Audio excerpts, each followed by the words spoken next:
In this video, I will show you how to create a personal tax account with HMRC. Go to any search engine and search for HMRC Personal Tax Account, and then click on the first link that says Personal Tax Account Setup. You will land on this page once you click it. As you scroll down, you will see the list of things you can do using a personal tax account. After this list, HMRC also provides a link to register for UTR. I have done a separate video for this. Scroll to the bottom of the page. You will see the green button for Start Now. Click on it. You will land on this page called Sign in to HMRC Online Services. Select Create New Sign-in Details and then click on Continue. On the next page, select No as you are not a tax agent. And then click on Continue. On the next page, select No as you are not a self-employed person or a business. Then click on Continue. You now need to confirm your email address. Type in your email and then click Next. Then go to your inbox to retrieve the code that they sent. Type in that code in the box provided, and then click on Confirm. HMRC will acknowledge the confirmation of the email address. On the next page, enter your name in full, exactly as it appears on your passport and driving license. Then click on Continue. On the next page, you will need to create a password, choose something secure that you can remember, and also make sure you write it down and keep it safe. You will get an error message if you don't follow the rules for creating the password. Although I had exactly 10 letters, symbols, and digits, I got an error message, so I increased the length to 11 characters. Click on Continue. On the next page, you will get the user ID, which will also be emailed to you. Keep it safe. Write it down if you need to.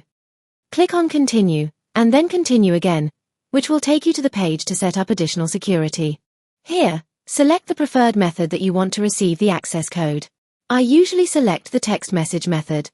Then click Continue. On the next page, select UK or non-UK mobile number. I have selected a UK number. Click Continue, and then on the next page enter the UK mobile number. Next, click on Send Access Code. The access code will arrive as a regular text on your mobile phone. Type that code in the box provided, then click Continue. HMRC will confirm that you have set up additional security.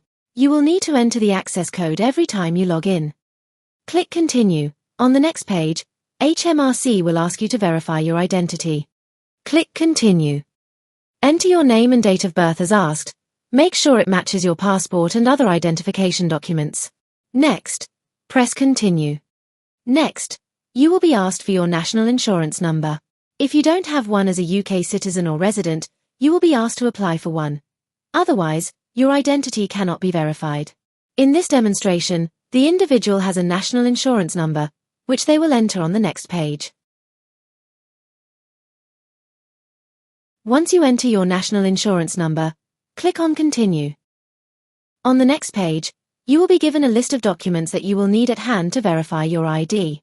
I usually use a UK passport and a UK driving license. However, if the person is already filing tax returns, then HMRC may give you an option to submit self-assessment data. They will give you the option to choose how to confirm your identity. Click on Continue. There are two ways to confirm your identity. Option 1 is by using the gov.uk ID Check mobile app, which we are not covering in this tutorial. Option 2 is to enter your details online. We are going for this option. Under Option 2, you will need to provide two of the following evidence types: UK passport, UK driving license, self-assessment, or credit record. Select Option 2 and click Continue. HMRC will take a few seconds to process and then present you with a list of documents that they can accept. Please note that this individual does not have a self-assessment record, so it does not appear in the list. This is an example of another individual who had a self-assessment record, so as you can see, the option appeared. Select UK passport and UK driving license. For the driving license, select the appropriate UK region. If you don't have these two documents, then HMRC provides further help when you click on the link. If you have the two documents, click on Continue. HMRC will ask for your consent to access and share your information with DVLA. Click on Yes and then Continue. On the next page, enter your driving license details. HMRC also shows you where to find what you need on your driving license. Enter all the details as requested, and make sure to double-check.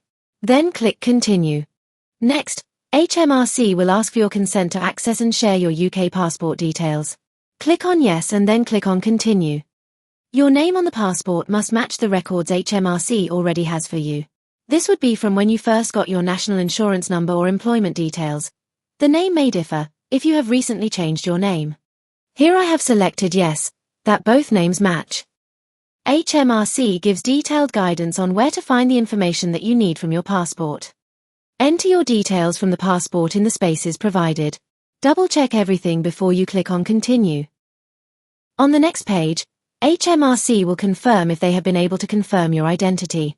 Unfortunately, this individual had a bit of trouble. HMRC gives you 2 more attempts. This individual tried again twice, but failed and was locked out for 24 hours. They then realized that they had recently changed their address on their driving license and had used the old driving license. If you recall, the other individual had an option to use a self-assessment record for verification of their identity. They chose a UK passport and a self-assessment record. This is the details they had to provide about self-assessment. From experience, HMRC tends to ask this exact question for all self-assessment verification. After entering the self-assessment details, they continued with entering their UK passport details. They were successful in verifying their identity and HMRC confirms that the identity check is complete. Click on Continue. HMRC will immediately ask you to confirm how you wish to get your letters from the tax office. I usually select by post, as it ensures that I have something solid to look at as soon as it arrives in the post, but it is a personal preference. If you choose online, then HMRC will send you an email to go check the document in your personal tax account. HMRC will confirm your preference and then ask you why you chose that option. You can choose to reply or skip. It is up to you. After you click Continue, you will land on the dashboard of your personal tax account. This is what it looks like. If you are already registered for self-assessment, then you will see a UTR number. Otherwise, you will see your national insurance number. Make sure you activate the self-assessment module if it is there, as this is the first step to filing your UK tax return. This brings us to the end of this video. Thank you for watching and please support this channel by subscribing or liking the content.